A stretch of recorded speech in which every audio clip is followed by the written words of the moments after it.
Okay. प्यारे बच्चों, भाइयों एवं बहनों, मैं doctor R P. Pal, academic counsellor IGNOU, regional centre Lucknow. आज हम चर्चा जो कर रहे हैं वो केंद्रीय स्तर पर प्रशासनिक प्रणाली, ये आपका बीपीएससी 133 जिसमें आज जो हम खंड 4 आयोग पे विस्तृत चर्चा करेंगे। आयोग में जब हम आयोग की बात करते हैं तो भारत में आयोग राष्ट्रीय भारत परिवर्तन संस्थान, जिसको नीति आयोग भी कहा जाता है, संघ लोक सेवा आयोग की चर्चा करेंगे, चुनाव आयोग की चर्चा करेंगे। इसी क्रम में हम जो है आगे बढ़ते हुए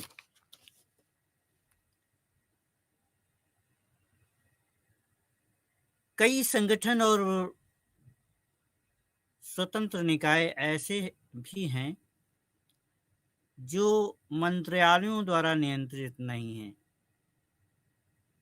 जो मिनिस्ट्रीज हैं गवर्नमेंट ऑफ इंडिया की, उनके द्वारा नियंत्रित नहीं हैं। जैसे राष्ट्रीय भारत परिवर्तन संस्थान, ये भी जो है मंत्रालय द्वारा नियंत्रित नहीं है। संघ लोक सेवा आयोग, यूनियन पब्लिक सर्विस कमीशन, चुनाव आयोग,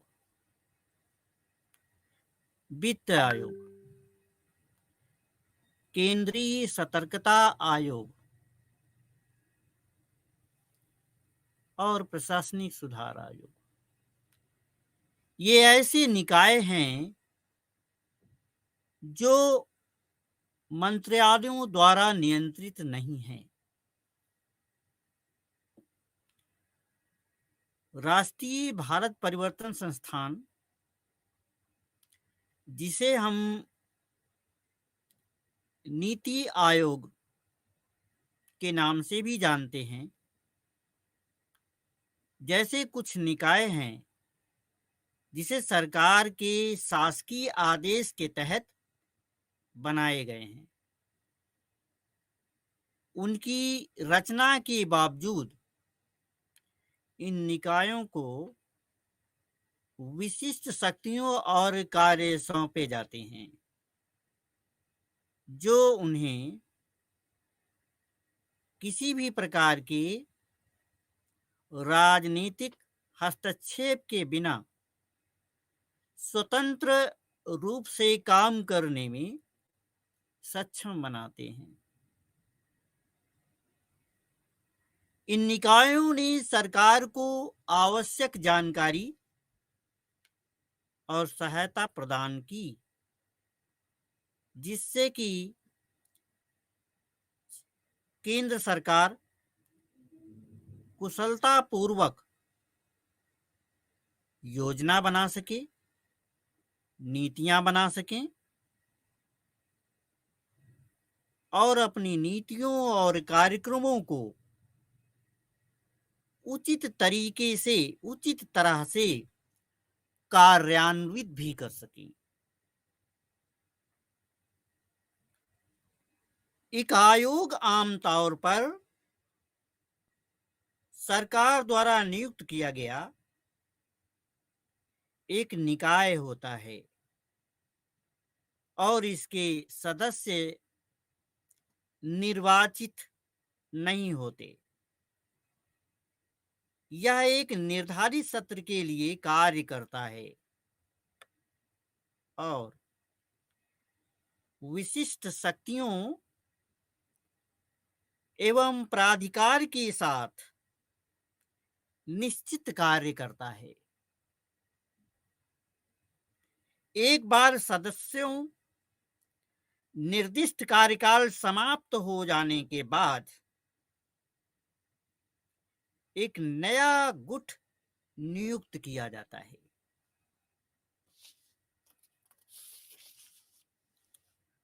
राष्ट्रीय भारत परिवर्तन संस्थान, जिसको हम नीति आयोग कहते हैं, 1950 से भारत सरकार ने योजनाबद्ध तरीके से संपूर्ण देश में तेजी से सामाजिक आर्थिक विकास लाने का प्रयास किया है। इस कार्य को करने के लिए मुख्य संस्थान योजना आयोग था, जिसे 1950 में प्रारंभ किया गया था और यह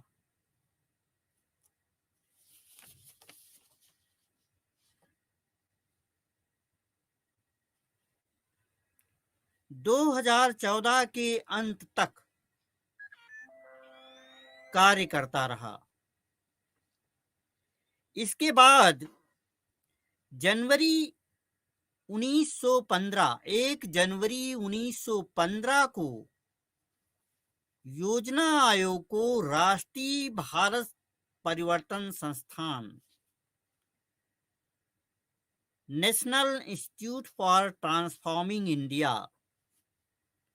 अर्थात नीति में प्रतिस्थापित कर दिया गया। अगर हम इसकी संरचना की बात करें तो नीति आयोग की संरचना इस प्रकार है।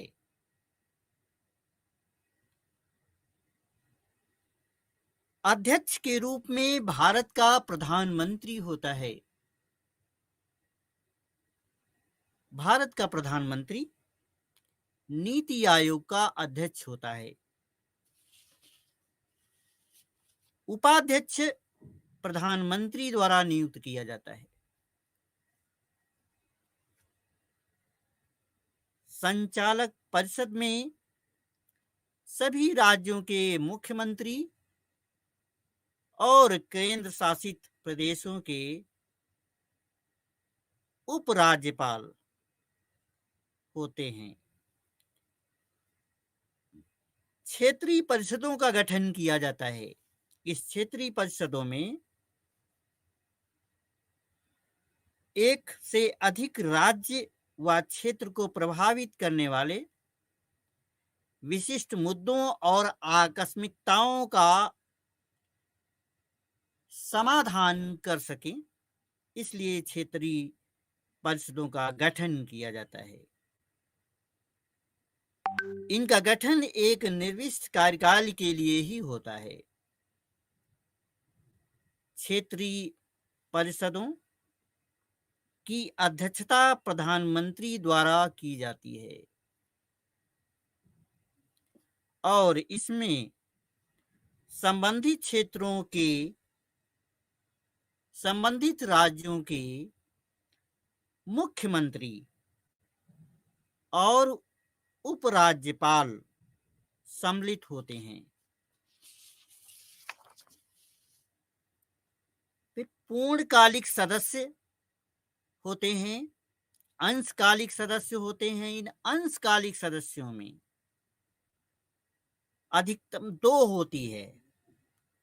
अंशकालिक सदस्यों की अधिकतम संख्या 2 होती है, जो किसी भी प्रमुख विश्वविद्यालयों या अनुसंधान संगठनों या अन्य संबंधित संस्थानों से होते हैं। ये विशिष्ट जन होते हैं, अपने विषय का ज्ञान रखने वाले लोग होते हैं, अपने विषय की परंपरागत ज्ञान रखने वाले ये लोग होते हैं। इसके अलावा पदेन सदस्य होते हैं। इस पदेन सदस्य अधिकतम 4 होते हैं। 4 पदेन सदस्य जो प्रधानमंत्री द्वारा नामित केंद्रीय मंत्रिपरिषद से होते हैं। जो प्रधानमंत्री ने मंत्रिपरिषद नामित किया है, इसके 4 सदस्य इसमें से आते हैं। मुख्य कार्यकारी अधिकारी, जिसको हम सीईओ, एक निश्चित कार्यकाल के लिए प्रधानमंत्री द्वारा नियुक्त किया जाता है और यह पद भारत सरकार के सचिव के पद का समानांतर पद होता है। जो गवर्नमेंट ऑफ इंडिया का, भारत सरकार का जो सचिव होता है, सेक्रेटरी होता है, उसी के समांतर ये जो है मुख्य कार्यकारी अधिकारी का पद होता है। विशेष सदस्यों, आमंत्रित सदस्यों के रूप में संबंधित कार्य क्षेत्र की जानकारी रखने वाले विशेषज्ञ और कार्यरत योग्य व्यक्ति को प्रधानमंत्री के द्वारा नामित किया जाता है। सचिवालय इसकी सहायता के लिए होते हैं। अगर हम बात करें नीति के स्तंभों के रूप में, तो नीति के 7 स्तंभ हैं।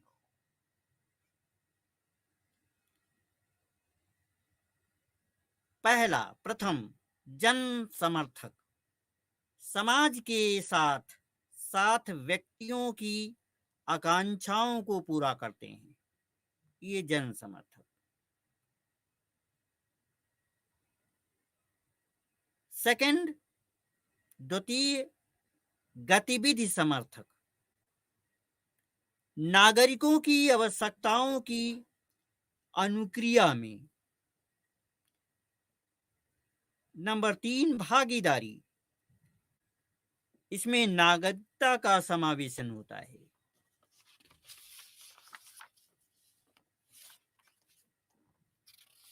नंबर 4, सशक्तिकरण, सभी क्षेत्रों में महिलाओं का सशक्तिकरण, फिर चाहे वो शिक्षा हो, राजनीति हो, समाज हो,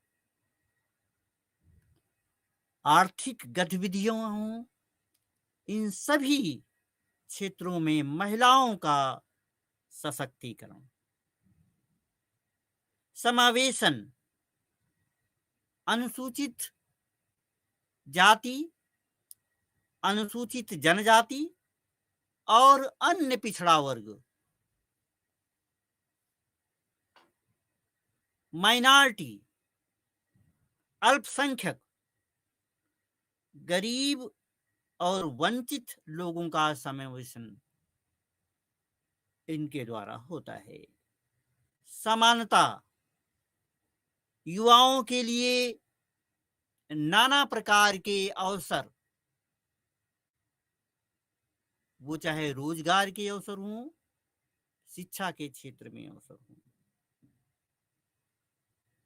पारदर्शिता, सरकार की पारदर्शिता एवं उत्तरदायित्व, क्योंकि चाहे वो केंद्र सरकार हो, संघ सरकार हो या फिर राज्य सरकारें हों, इनकी पारदर्शिता आवश्यक है, ट्रांसपेरेंसी, एवं उनकी उत्तरदायित्व, अकाउंटेबिलिटी भी सुनिश्चित है। अब अगर हम बात करें नीति आयोग के कार्यों की, तो इन 7 स्तंभों के आधार पर निम्नलिखित कार्य करता है ये आपको नीति आयोग। राज्यों की सक्रिय भागीदारी के साथ साथ राष्ट्र के विकास की प्राथमिकताओं और रणनीतियों का एक साझा दृष्टिकोण विकसित करना इसका कार्य है। सशक्त राज्य की सशक्त राष्ट्र का निर्माण कर सकता है। यूं कहें, एक सशक्त राज्य ही सशक्त राष्ट्र का निर्माण कर सकता है। इस तथ्य की महत्ता को स्वीकारते हुए राज्यों के साथ सतत आधार पर संरचनात्मक सहयोग की पहल व तंत्र के माध्यम से सहयोगपूर्ण संघवाद को प्रोत्साहित करना ये नीति आयोग का कार्य है।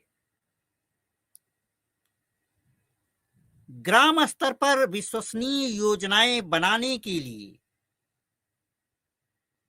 यह तंत्र विकसित करना और उच्च स्तरों पर इन्हें आगे विकसित करना। जैसा कि हम जानते हैं कि पंचायती राज व्यवस्था के अंतर्गत जो स्तर बनाए गए हैं वो चाहे जिला स्तर हो, चाहे क्षेत्र का स्तर हो या फिर ग्राम स्तर, इन पर विश्वसनीय योजनाएं बनाने के लिए एक तंत्र विकसित करना और ग्राम स्तर के ऊपर भी इसको विकसित करना होता है। ये सुनिश्चित करना कि आर्थिक सुरक्षा और नीति में राष्ट्रीय सुरक्षा के हितों को समाविष्ट किया जाता है। समाज के उन वर्गों पर विशेष ध्यान देना जो आर्थिक प्रगति के पर्याप्त रूप से लाभान्वित होने से अभी भी वंचित हैं, इसके लिए भी जो है नीति आयोग विशेष ध्यान देता है।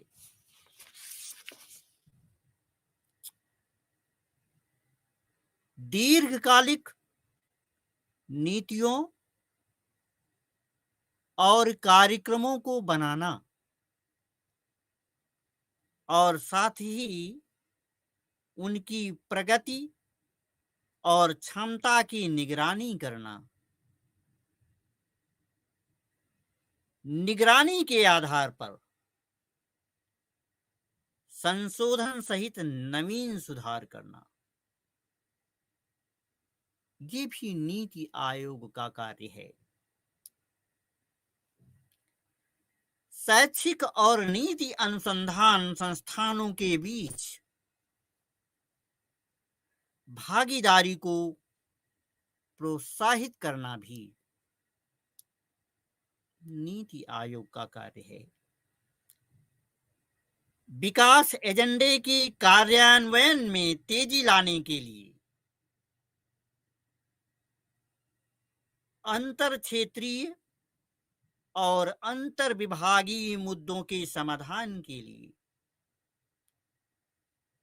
एक मंच प्रदान करना,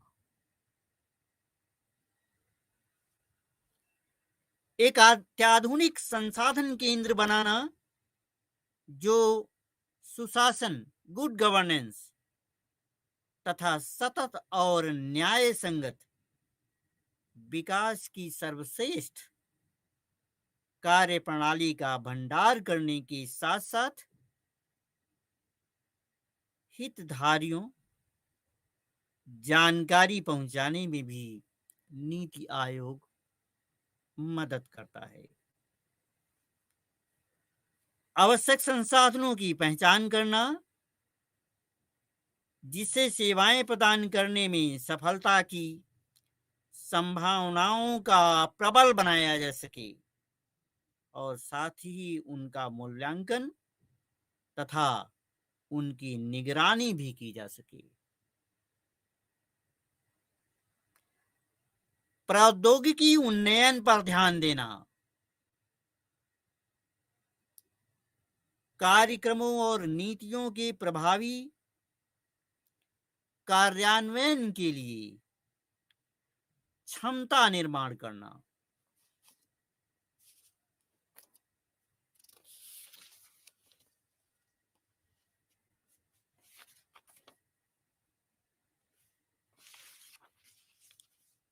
अब हम बात करेंगे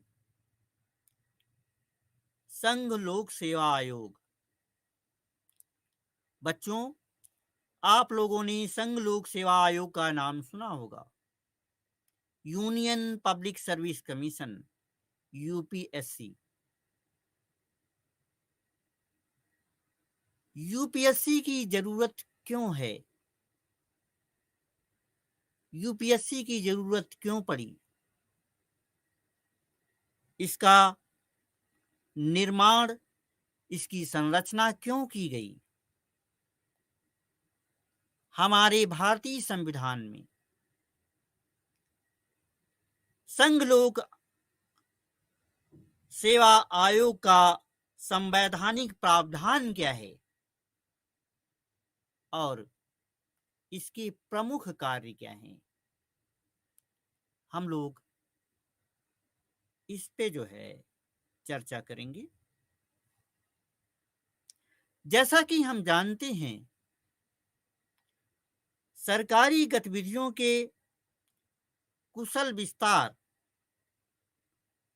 एवं संसाधन के लिए विभिन्न स्तरों पर बड़ी संख्या में कार्मिकों की आवश्यकता होती है। किसी भी संगठन को चलाने के लिए जो मेन रिसोर्सेज की आवश्यकता होती है, उसमें मानव संसाधन प्रथम है। मानव संसाधन पहले नंबर पे आता है। इसके बाद पैसा चाहिए, वित्त चाहिए, मटेरियल चाहिए। तो ये बड़ी संख्या में जो कार्मिकों की आवश्यकता होती है, इसके लिए एक ठोस कार्मिक प्रणाली की आवश्यकता है, जिससे एक उत्साहित सरकारी कार्यकलापों में कुशलता व प्रभावशीलता प्राप्त करने में सक्षम हो। सक्षम अधिकारी चाहिए, सक्षम मानव संसाधन चाहिए। ऐसा प्रत्येक देश ने कार्मिक कार्यों को करने के लिए एक केंद्रीय कार्मिक एजेंसी की स्थापना की है। केंद्रीय कार्मिक एजेंसी प्रत्येक देश में संघ स्तर पर, सेंट्रल लेवल पर एक कार्मिक एजेंसी है। भारत में भी संघ स्तर पर संघ लोक सेवा आयोग, जिसको union public service commission, UPSC कहा जाता है, और प्रत्येक राज्य स्तर पर राज्य लोक सेवा आयोग, जिसको स्टेट पब्लिक सर्विस कमीशन कहा जाता है, का गठन किया गया। अब अगर हम इसके संवैधानिक प्रावधान की बात करें, तो भारत सरकार अधिनियम 1919 1919 ने लोक सेवा आयोग की स्थापना की।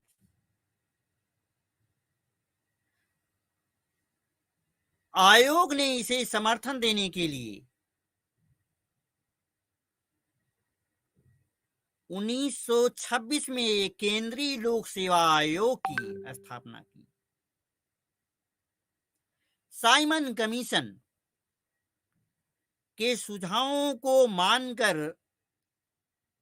इसे 1937 में 1937 में संघीय लोक सेवा आयोग का नाम दिया गया। साइमन कमीशन की ने जो सुझाव दिए थे उसके आधार पर उन सुझावों को मान करके 1937 में संघीय लोक सेवा आयोग का नाम दिया गया, या इसी नाम के साथ 1950 तक काम करता रहा। 1950 में जब भारत का संविधान लागू हुआ तो संविधान लागू होने के साथ आयोग का नाम बदलकर संघ लोक सेवा आयोग कर दिया गया। Union public service commission, UPSC कर दिया गया। भारतीय संविधान के अनुच्छेद 315 315 के तहत लोक सेवा आयोगों को 3 श्रेणियों में विभाजित किया जाता है।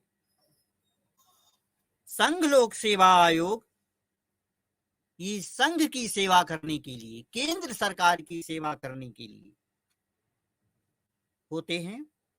राज्य लोक सेवा आयोग जो कि प्रत्येक राज्य में है, राज्य की सेवा के लिए है। और इनके अलावा एक संयुक्त लोक सेवा आयोग है जहां पर 2 या 2 से अधिक राज्यों की सेवाओं की, जैसे आपका हरियाणा, पंजाब, इनका एक संयुक्त लोक सेवा आयोग है।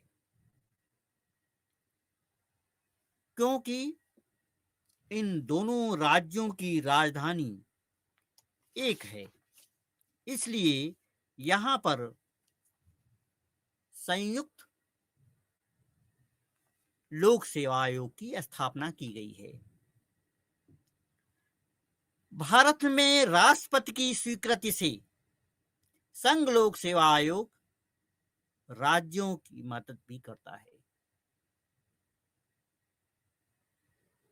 अब अगर हम इसके संरचना और कार्यों की बात करें तो संघ लोक सेवा आयोग के शीर्ष पर, टॉप पर एक अध्यक्ष होता है, साथ में अन्य सदस्य भी होते हैं।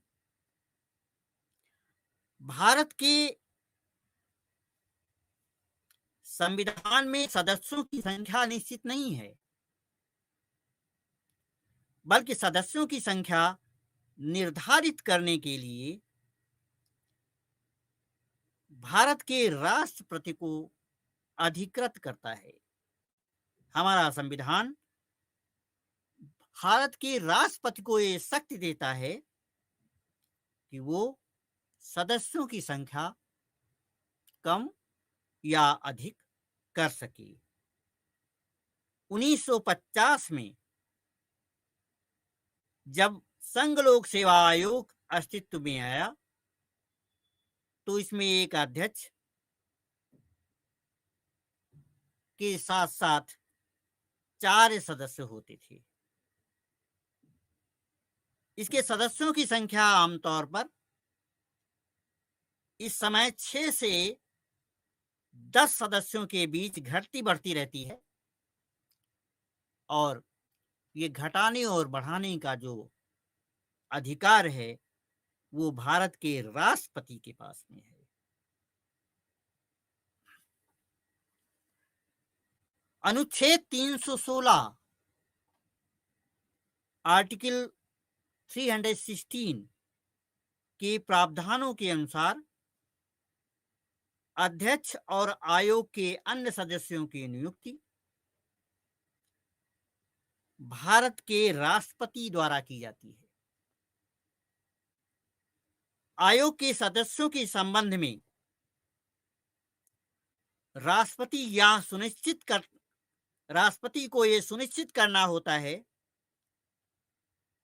कि कुल सदस्यों में से आधे सदस्य ऐसे होंगे जिन्होंने नियुक्त के समय कम से कम 10 वर्षों तक भारत सरकार के अधीन या फिर किसी अन्य राज्य सरकार के अधीन कोई पद धारण किया हो। ये सदस्यों के लिए एक आवश्यक योग्यता है। अब अगर हम बात करें आयोग के मुख्य कार्यों की, तो संघ लोक सेवा आयोग के मुख्य कार्य आमतौर पर परामर्श देना होता है। यह सेवा के मामलों में विशेषज्ञ प्राधिकारी के रूप में कार्य करता है और निष्पक्ष रूप से सलाह देता है।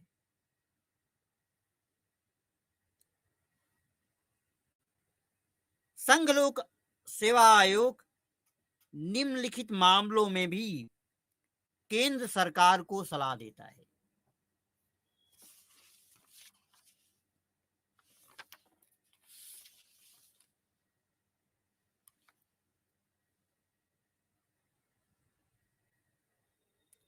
नंबर 1, सिविल सेवाओं और सिविल पदों पर भर्ती के तरीकों से संबंधित मामले। सिविल सेवाओं में किस प्रकार के एप्लीकेंट होना चाहिए, उनकी नियुक्ति की प्रक्रिया क्या हो, इन पदों पर योग्य व्यक्तियों को कैसे लाया जाए, भर्ती के तरीके क्या होना चाहिए, ये संघ लोक सेवा आयोग का कार्य है। सिविल सेवाओं में नियुक्तियां करने और एक सेवा से दूसरी सेवा में पदोन्नति, प्रमोशन और स्थानांतरण, ट्रांसफर करने के लिए बनाए गए सिद्धांत। जब कार्मिकों की पदोन्नति और उनके स्थानांतरण की बात आती है, तो केंद्र सरकार, संघ सरकार, संघ लोक सेवा आयोग से सलाह लेता है। इन्हीं मामलों में यह उम्मीदवारों की उपयुक्तता को सुनिश्चित करने के लिए सिद्धांतों को भी निर्धारित करता है। परीक्षा प्रणाली कैसी होगी, जिसके योग्य व्यक्ति का चुनाव हो सके, ये इस प्रकार के सिद्धांत का निर्माण करना संघ लोक सेवा आयोग का प्रमुख कार्य है। भारत सरकार के अधीन सेवारत व्यक्तियों को प्रभावित करने वाले सभी अनुशासनात्मक मामले तथा ऐसे मामलों से संबंधित ज्ञापन या याचिकाएं, अगर कोई कार्मिक अनुशासन का पालन नहीं करता है, तो ऐसे सभी अनुशासनात्मक मामलों में संबंधित ज्ञापन और याचिकाएं संघ लोक सेवा आयोग देता है। भारत सरकार में सिविल हैसियत में सेवारत या सेवा कर चुके किसी व्यक्ति द्वारा किया गया ऐसा दावा, किसी व्यक्ति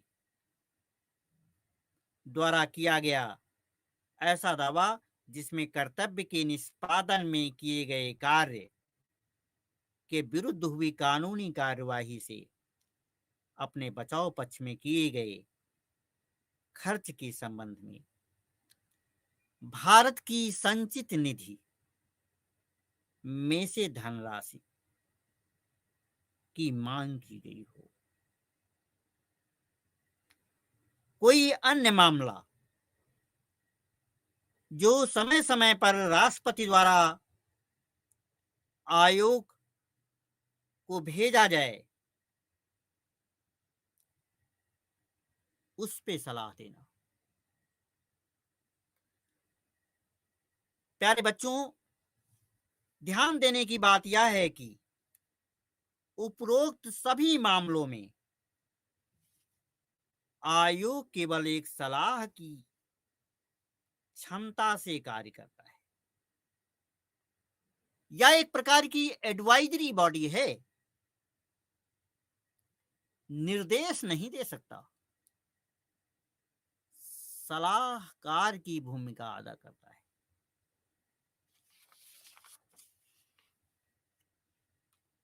इस सलाह को सरकार के लिए बाध्यकारी नहीं किया जा सकता।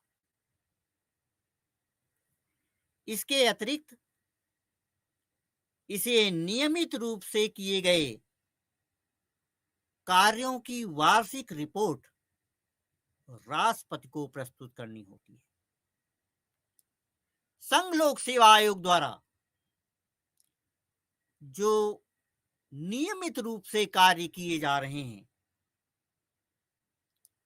उन कार्यों की एक वार्षिक रिपोर्ट भारत के राष्ट्रपति को देनी होती है। उसके समक्ष रिपोर्ट को प्रस्तुत करना होता है। भारतीय संविधान में इनके अतिरिक्त कुछ और अन्य प्रावधान भी हैं जो विशेष उल्लेख करने योग्य हैं। अब अगर हम उनकी बात करें तो आयोग के कार्य का विस्तार करने का अधिकार संसद के पास है, पार्लियामेंट के पास है। संसद का अधिनियम किसी भी स्थानीय या स्वायत्त निकाय की सेवाओं को आयोग की सीमा में ला सकता है। राष्ट्रपति नियुक्तियों में आरक्षण चाहे अनुसूचित जाति का हो, अनुसूचित जनजाति का हो, अन्य पिछड़ा वर्ग का हो, या आर्थिक रूप से जो कमजोर व्यक्ति हैं, उनसे संबंधित जो आरक्षण है, इन सभी मामलों से संबंधित को निर्दिष्ट करने वाले अधिनियम बनाने के लिए ये संघ लोक सेवा आयोग अधिकृत है।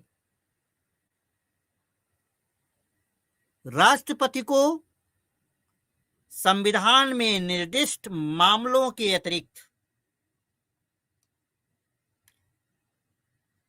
अन्य मामलों पर भी आयोग से परामर्श करने का अधिकार है।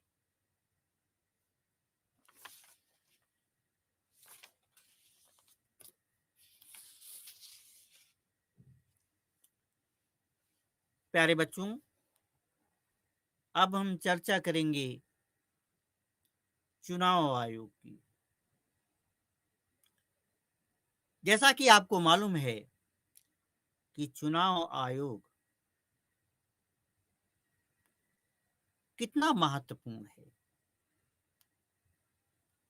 भारत में लोकतांत्रिक प्रणाली है और लोकतांत्रिक प्रणाली में चुनाव आयोग का अत्यधिक महत्व है।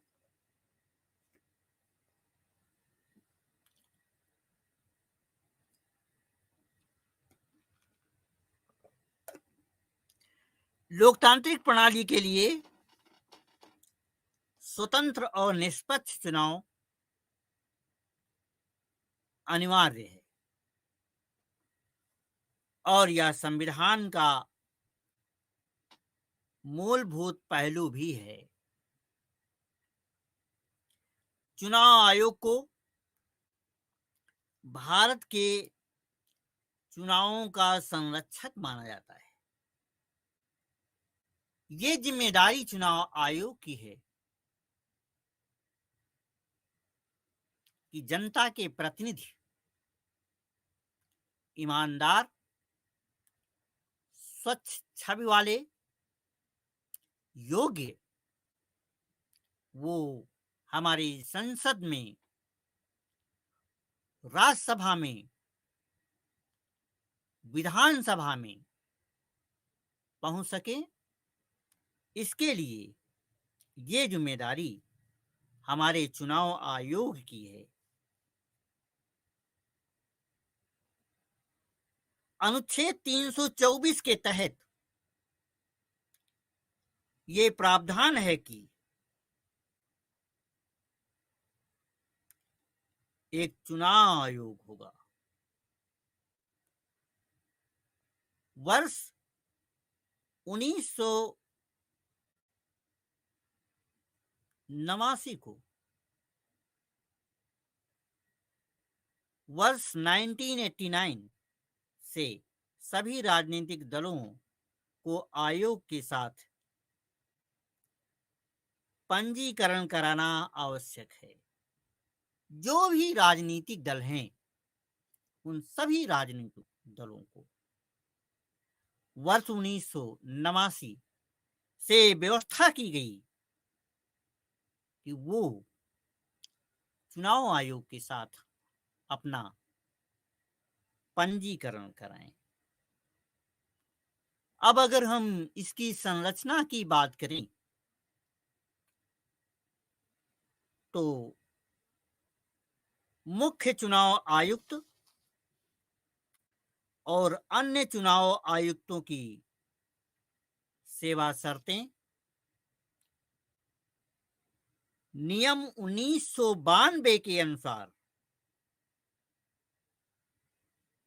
मुख्य चुनाव आयुक्त और 2 चुनाव आयुक्त, एक मुख्य चुनाव आयुक्त होता है, चीफ इलेक्शन कमिश्नर, और अन्य 2 चुनाव आयुक्त होते हैं जो आमतौर पर सेवानिवृत्त आईएएस अधिकारी होते हैं। सेवानिवृत्त भारतीय प्रशासनिक सेवा के सदस्य होते हैं, आईएएस अधिकारी। अब अगर हम इनके वेतन की बात करें तो मुख्य चुनाव आयुक्त और अन्य आयुक्तों को जो वेतन मिलता है और भत्ता मिलता है, तो ये वेतन और भत्ता भारत सरकार के या भारत के सर्वोच्च न्यायालय सुप्रीम कोर्ट के न्यायाधीशों के समान प्राप्त करेंगे। इनका जो वेतनमान होगा मुख्य आयुक्त का और अन्य आयुक्तों का, वो जो सर्वोच्च न्यायालय के न्यायाधीश हैं, इनके समान ही इनको वेतन प्राप्त होगा। आयोग का सचिवालय नई दिल्ली में स्थित है। संघ लोक सेवा आयोग नई दिल्ली में है। तो सॉरी, त्रुटि के लिए खेद है। चुनाव आयोग का जो सचिवालय है वो नई दिल्ली में स्थित है। इसमें मुख्य चुनाव आयुक्त, उप चुनाव आयुक्त जो कि आईएएस अधिकारी हैं, महानिदेशक, प्रमुख सचिव, सचिव, तथा अवर सचिव के कार्यालय भी हैं। राज्य स्तर पर मुख्य निर्वाचन अधिकारी होता है, जो प्रमुख सचिव पद का एक आईएएस अधिकारी होता है।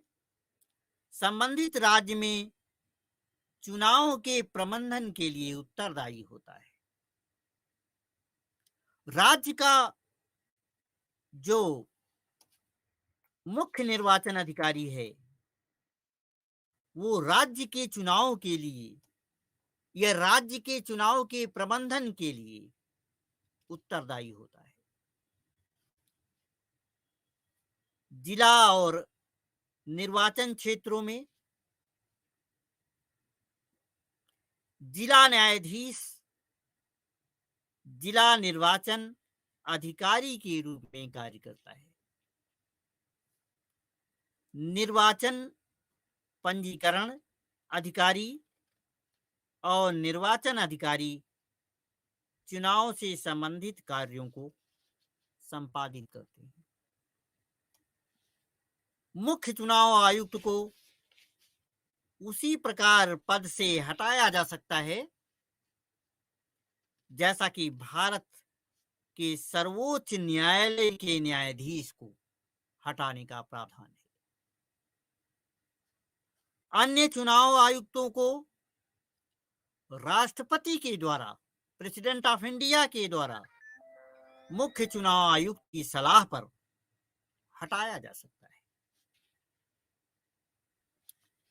तो इस प्रकार हम देख रहे हैं कि जो चुनाव आयुक्त है उसको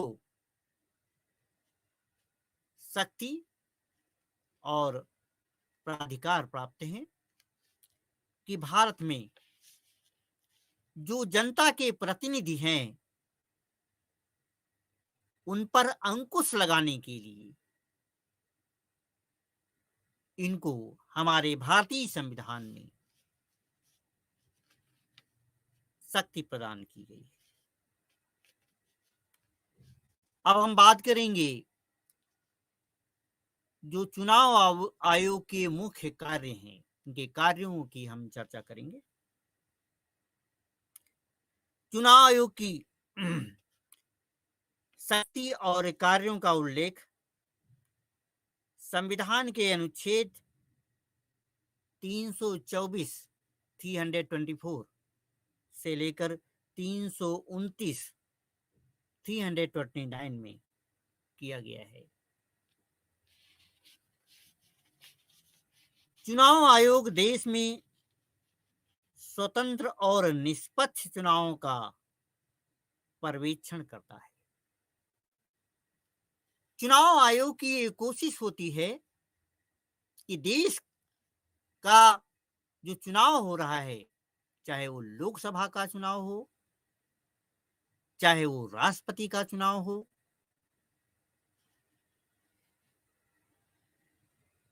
इन चुनावों में जो चुनाव आयोग है उनका पर्यवेक्षण करता है, निर्देशन करता है, साथ ही साथ नियंत्रण और संचालन भी करता है।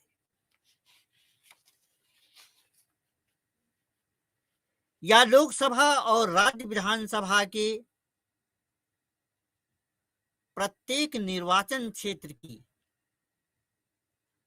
मतदाता सूची भी तैयार करता है।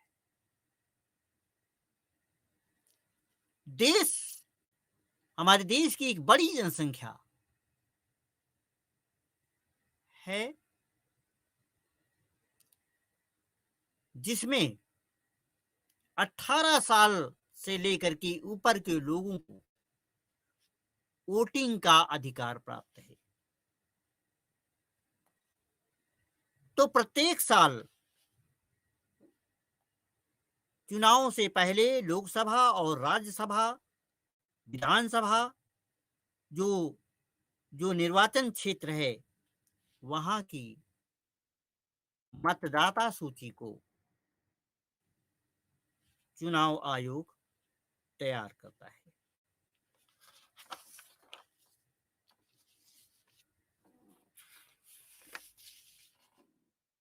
यह मतदाता सूची को प्रत्येक जनगणना के बाद संशोधित भी करता है। देश में कितने लोग हैं, कितने लोगों की मृत्यु हो चुकी है, कितने लोग ऐसे हैं जो वोट डालने के लायक हैं, अर्थात 18 या उसके ऊपर के हो चुके हैं, इसका नवीनीकरण करना, इनोवेशन करना, नवीनीकरण करना ये चुनाव आयोग का कार्य है। निष्पक्ष तरीके से चुनाव कराने के लिए चुनाव आयोग चुनावों की आचार संहिता का निर्धारण और पोषण करता है।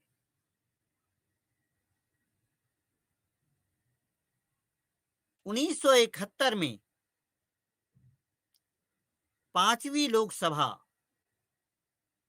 चुनाव से सभी राजनीतिक दलों व उम्मीदवारों को एक मॉडल आचार संहिता का पालन करना पड़ता है।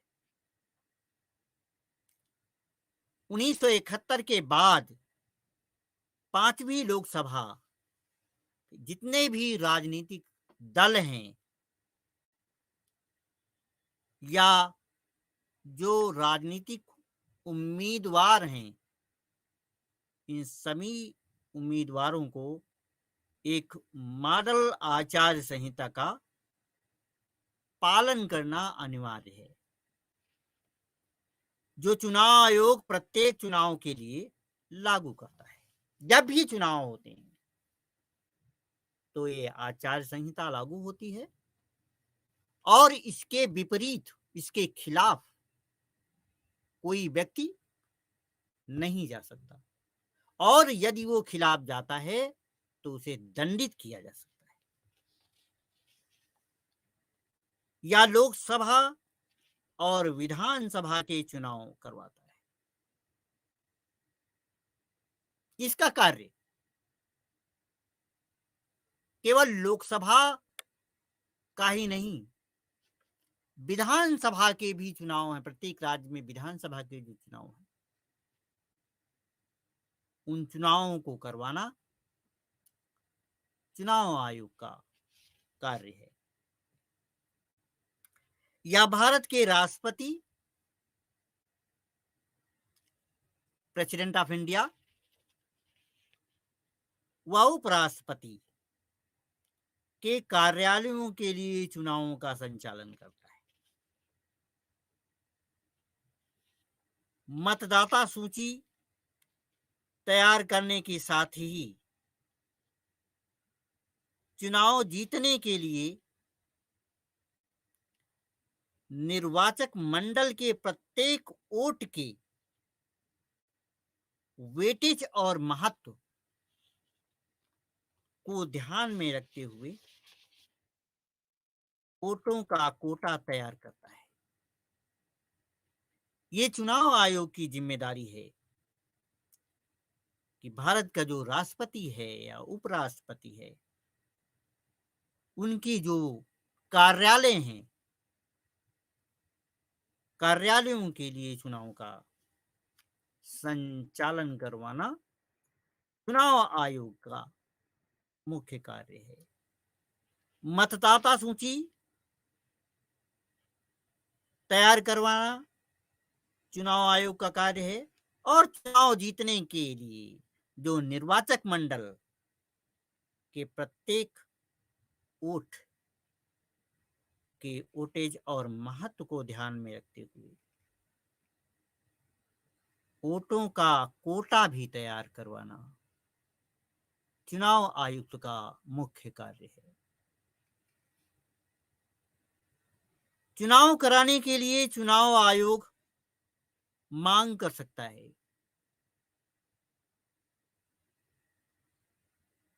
चाहे वो केंद्र केंद्र की सरकार हो चाहे राज्य की सरकारें हों, चुनाव आयोग के पास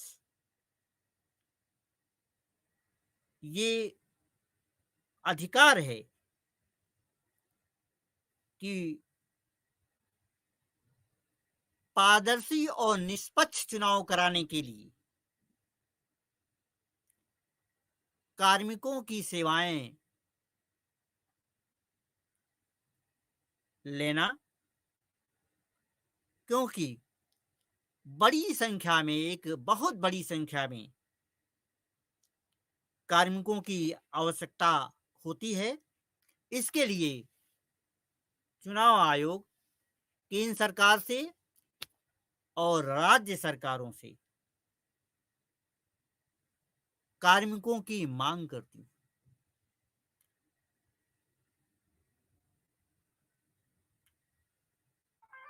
वो कर्मचारी जो केंद्र सरकार और राज्य सरकारों में कार्य कर रहे हैं,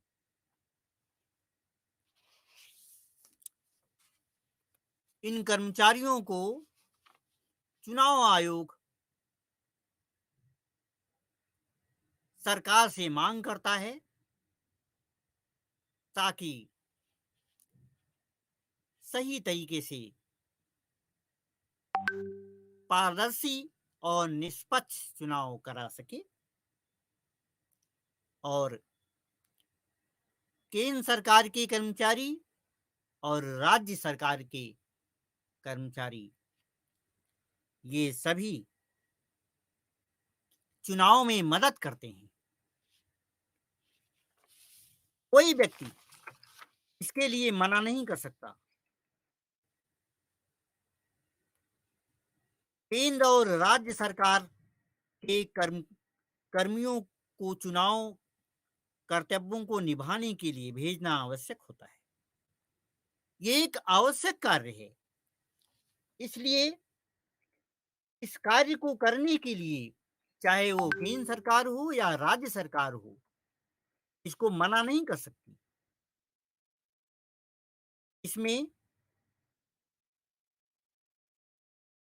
कर्मचारियों की सहायता आवश्यक है। इन कर्मियों की नियुक्ति चुनाव अधिकारी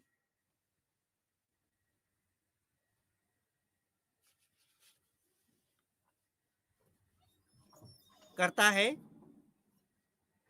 और ऐसे प्रतिनियुक्त कर्मचारी चुनाव आयोग द्वारा निर्देशित और नियंत्रित होते हैं। वो कर्मचारी जो केंद्र सरकार और राज्य सरकार के अंतर्गत काम कर रहे हैं, ऐसे कर्मचारियों को जब चुनाव आयोग के अंदर में या चुनाव आयोग के साथ में काम कर रहे हैं, तो ऐसे प्रतिनियुक्त कर्मचारी चुनाव आयोग द्वारा नियंत्रित होते हैं और निर्देशित भी होते हैं। प्रत्येक आम चुनाव के बाद चुनाव आयोग राजनीतिक दलों को राष्ट्रीय या राज्य स्तर की मान्यता देता है। किसी भी राजनीतिक दल को राष्ट्रीय दल के रूप में मान्यता तब प्राप्त होती है जब वह न्यूनतम 4 राज्यों में मतदान के दौरान प्राप्त कुल वैध मतों का न्यूनतम 4% प्राप्त कर लेता है। ये ध्यान देने की बात है कि इनकी वैध मतों की न्यूनतम 4% मत प्राप्त करना अनिवार्य होता है। इसी प्रकार राज्यों में भी एक राजनीतिक दल को संबंधित राज्य में कुल वैध मतों का न्यूनतम 4% मत प्राप्त होना आवश्यक है।